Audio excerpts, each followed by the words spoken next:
Adu mulut dan saling dorong antara massa pengunjuk rasa dan polisi serta Satpol PP sempat mewarnai aksi demonstrasi penolakan kenaikan harga BBM di kota Ternate, Maluku Utara.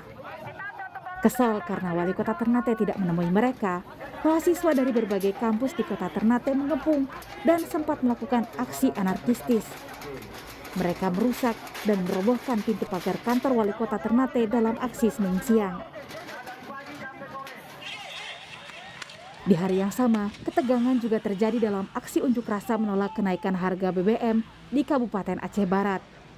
Kericuhan terjadi saat polisi mencoba menghadang dan membubarkan massa dengan gas air mata saat mereka memaksa untuk merangsek masuk ke kantor Dewan Perwakilan Rakyat Kabupaten.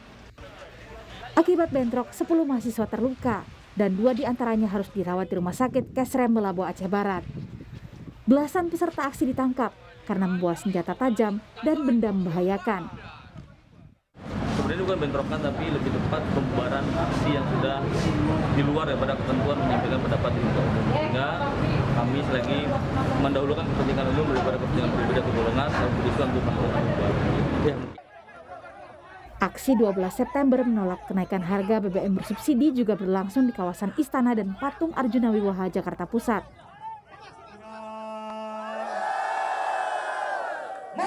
Di tengah orasi massa Gerakan Nasional Pembela Rakyat GNPR, datang kelompok lain dengan mobil komando dari arah gedung Indosat.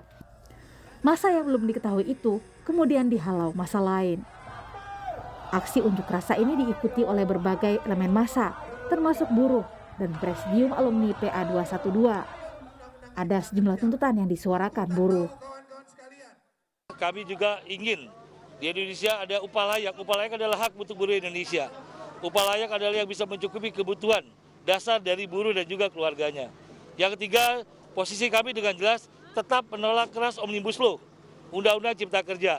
Apabila pemerintah tidak menjawab tuntutan kami, dalam waktu 7 kali 24 jam, kami akan segera menggelar aksi lebih besar dari hari ini. Kepala Sekretariat Presiden Heru Budi Hartono menemui perwakilan pendemo yang menolak kenaikan harga BBM. Di atas mobil komando, Kaset Pres berjanji akan menindaklanjuti tuntutan pendemo. Dan ada 5 poin yang disampaikan dan tadi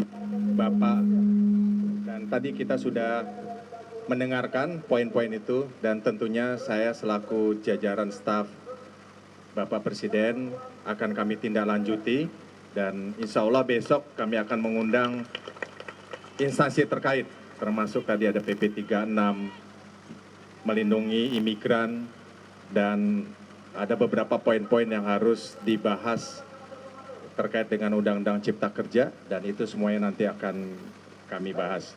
Dan hasilnya nanti kami akan sampaikan dan tentunya Kementerian Tenaga Kerja wajib mengundang, mendengarkan kembali apa yang tadi kita bahas. Salah satu alasan pemerintah menaikkan harga BBM bersubsidi karena lebih dari 70% subsidi BBM salah sasaran, alias dinikmati kelompok masyarakat yang mampu. Sementara kas negara sudah berdarah-darah imbas kondisi geopolitik dunia.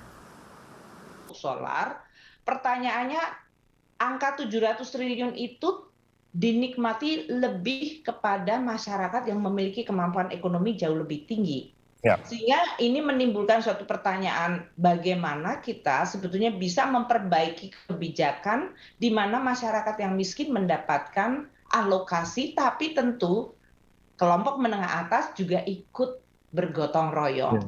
Inilah yang kemudian menuju kepada pilihan untuk menyesuaikan harga BBM. Negara tetap hadir. Harga BBM itu masih di bawah harga keekonomiannya. Artinya subsidi tetap diberikan. Artinya kelompok menengah masyarakat dan atas masih menikmati subsidi. Selain memberikan kompensasi untuk masyarakat miskin, ekonom menyebut ada banyak skema yang bisa diterapkan pemerintah agar BBM bersubsidi bisa lebih tepat sasaran. Mulai dari membatasi jenis kendaraan sampai membeli BBM lewat aplikasi My Pertamina. Klasifikasinya misalnya lebih baik kalau yang bersubsidi hanya untuk roda 2 saja, sedangkan yang untuk roda 4 dapat dikategorikan lebih spesifik lagi. Apabila itu langsung digunakan untuk kegiatan ekonomi produktif oleh institusi misalnya, maka sebaiknya itulah yang akan dapat menikmati subsidi.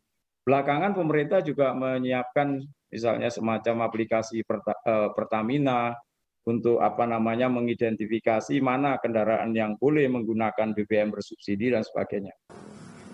Harga BBM bersubsidi baru sudah lebih dari 10 hari berlaku. Yang harus dipastikan adalah pengawasan agar penyaluran BBM dan bantalan sosial untuk masyarakat yang terdampak tepat sasaran. Tim Liputan, Kompas TV.